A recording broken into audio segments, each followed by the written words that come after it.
श्री स्वामी समर्थ. नमस्कार. आज आपण करणार आहोत ओल्या तुरीच्या दाण्याची आमटी साध्या सोप्या पद्धतीने. बघूया तर. मी दाणे सोलून घेतलेले आहेत आधीच. आता मी ते कुकरमध्ये 1-2 शिट्या करून शिजून घेणार आहे. जरा घाई आहे म्हणून 2 शिट्या, नाहीतर एका शिटीत सुद्धा ती शिजून जाते. कुकर लावून ठेवते मी आता.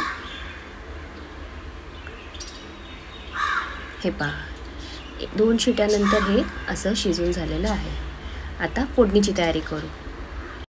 फोडणीसाठी टोमॅटो कढीपत्त्याची तयारी केली आहे. पातेलं ठेवून त्यात आता तेल घालून घेऊया. फोडणीसाठी राई, जराशी राई तडतडू देऊ. राई तडतडायला सुरुवात झाली आहे. आता त्यात थोडंसं जिरं घालून घेऊ. हिंग, कढीपत्ता, कसुरी मेथी आणि हे माझं ओलं वाटण आहे जे मी तयार करून ठेवलं. त्यात थोडीशी कोथिंबीर जास्त असल्यामुळे तो हिरवा दिसतो. हे मी आता थोडंसं भाजून घेणार. आता टोमॅटो घालून घेऊया. टोमॅटो थोडेसे यात छान भाजून घेऊ. हे पहा, एकजीव करून घेऊया हे सगळं वाटप आणि टोमॅटो. आता मी इथे जे हे तुरीचे दाणे आहेत ते थोडेसे हाताने क्रश करून घेतले. हाताला जरा चटका बसल्यामुळे मी चमच्याने करून घेते आता, कारण गरम आहेत ते. पहा, ठेचून घेतल्यासारखंच तर असं हे आपण असं क्रश करून घेऊ शकतो. हवं तर मिक्सरला वाटूनही घेऊ शकतो, पण मिक्सरला वाटल्यावर असं फार काही पातळ नको, म्हणून हे चमच्यानेच क्रश होतं. तो छान वापरता येईल आणि आमटीमध्ये सुद्धा तो दाताखाली छान येईल. हे पहा, हे असं क्रश करून घेतलं आहे. इथे टोमॅटो वगैरे पण परतून घेते मी एकीकडे.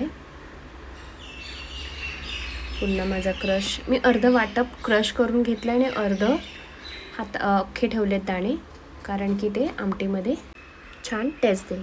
आता इथे मी हळद घालून घेतली आहे, लाल मसाला घेतला आहे. पुन्हा हे एकत्र एकजीव करून घ्यायचं.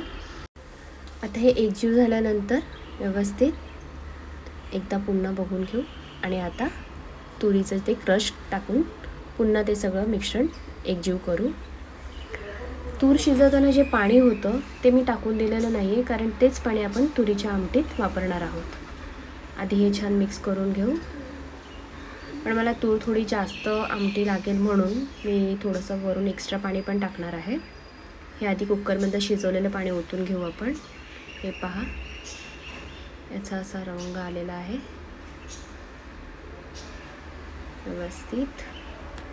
यामध्येच आता आपण ते अख्खे तुरीचे दाणे घालून घेऊ.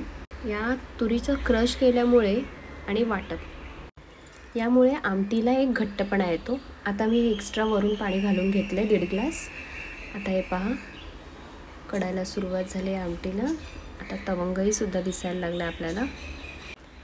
तुम्हाला आता या व्हिडिओमध्ये दिसेल की मी 2 आमट्या एकाच वेळी करते, कारण माझ्या लहानग्यांसाठी कमी तिखटाची आमटी.